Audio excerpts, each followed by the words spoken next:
ஸ்ரீதேவி இவங்க புதுக்கோட்டையில சரவணன் என்ற திரைப்படத்தின் மூலமா தான் சினிமாவில் அறிமுகமாக இருந்தாங்க.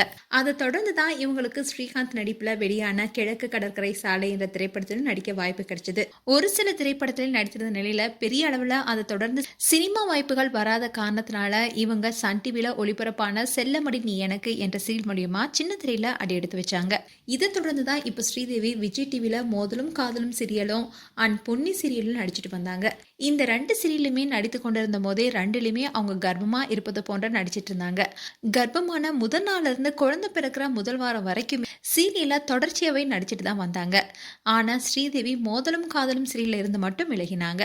அதுக்கு பதிலா நடிகை கிருத்திகா அறிமுகமாகி நடிச்சிட்டு வராங்க. இந்நிலையில ஸ்ரீதேவி அசோக்குக்கு மே 23 ஆன இன்னைக்கு 2வது பெண் குழந்தையை பெற்றெடுத்திருக்காங்க.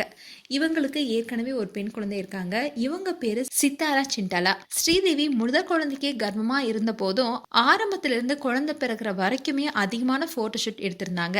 அதே மாதிரி இந்த குழந்தைக்கும் பல போட்டோஷூட் பண்ணியிருந்தாங்க. இப்ப கூட ரீசெண்டா போட்டோஷூட் பண்ண போட்டோஸை இன்ஸ்டாகிராம்ல ஷேர் பண்ணியிருந்தாங்க.